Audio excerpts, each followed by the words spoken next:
બંગાળની ખાડીમાં એક સિસ્ટમ સક્રિય થઈ રહી છે ને આ સિસ્ટમની અસર ગુજરાતમાં થોડી ઘણી જોવા મળવાની છે।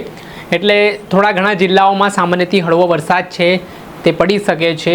હવામાન નિષ્ણાત પરેશ ગોસ્વામી દ્વારા આગાહી કરવામાં આવી છે, ત્યારે ક્યારે નવો વરસાદનો રાઉન્ડ આવવાનો છે, વિગતે વાત કરીએ।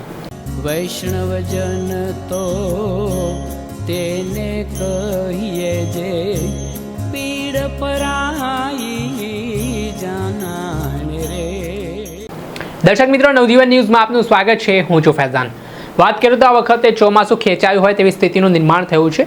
આમ સવારના સમયે આપણને જોઈએ તો બફારાથી શરૂઆત થાય છે ને વાદળછાયું વાતાવરણ રહે છે, પણ વરસાદ પડતો નથી ને આ વખતનું ચોમાસું ચોક્કસથી ફેલ ગયું હોય તેવી સ્થિતિ જોવા મળી છે। ને ખાસ કરીને સૌરાષ્ટ્રના જિલ્લાઓની વાત કરીએ, જામનગર, દેવભૂમિ, દ્વારકા, કચ્છ, પોરબંદર સહિતના જિલ્લાઓમાં ખેડૂતોની હાલત ખૂબ કફોડી બની છે। દુષ્કાળ જેવી સ્થિતિનું નિર્માણ થયું છે ને આના પગલે આ વિસ્તારોમાં દુષ્કાળગ્રસ્તની જાહેરાત થાય તે પ્રકારની માંગ પણ વિપક્ષો દ્વારા કરવામાં આવી રહી છે।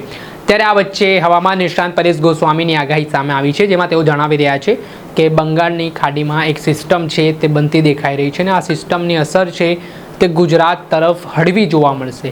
ચોક્કસથી આની અસર છે મધ્યપ્રદેશ અને રાજસ્થાનના વિસ્તારોમાં વધી જોવા મળે તે પ્રકારની શક્યતા વ્યક્ત કરાઈ રહી છે, જેમાં સામાન્યથી હળવો વરસાદ છે તે હવે જે નવો રાઉન્ડ વરસાદનો શરૂ થવાનો છે 6 તારીખની આસપાસ તેમાં જોવા મળવાનું છે। અને આને જ લઈને તેમણે આગાહી કરતા અલગ અલગ જે સૌરાષ્ટ્રના કેટલાક જિલ્લાઓ જણાવ્યા છે અને આ જિલ્લાઓમાં હળવો વરસાદી ઝાપટું પડવાનું છે, એટલે નવો વરસાદી રાઉન્ડ છે તે તારીખથી શરૂ થવાનું છે। પરંતુ હાલ વિન્ડી મેપના માધ્યમથી આપ જોઈ શકો છો હાલની સ્થિતિ જે સૂકી ભટ્ટ જોવા મળી રહી છે। ખાસ કરીને ગુજરાતમાં કોઈ પણ એક એવો સ્થળ જોવા નથી મળી રહ્યો કે જ્યાં ભારેથી અતિ ભારે વરસાદ છે તે જોવા મળે, એ પ્રકારનો આખો સિનારીઓ છે તે વિન્ડી મેપમાં પણ જોવા મળી રહ્યો છે। એટલે ચોક્કસથી હાલ વરસાદી માહોલ એટલો કંઈ ગુજરાતમાં જામ્યો નથી આ વખતે, પણ આ વખતે જે રીતે દુષ્કાળ જેવી સ્થિતિનું નિર્માણ થયું છે તેને લઈને સૌ કોઈએ ચિંતા વ્યક્ત કરી છે અને સ્વાભાવિક છે ચિંતા વ્યક્ત પણ થવી જોઈએ, કેમ કે ક્યારે આપણે જે ચોમાસું એટલે વધુ પ્રમાણમાં આપણે દર વખતે જોતા હોઈએ છીએ ચોમાસામાં એવી સ્થિતિ નિર્માણ થાય છે કે નદીઓ ગાંડીતુર બની જાય છે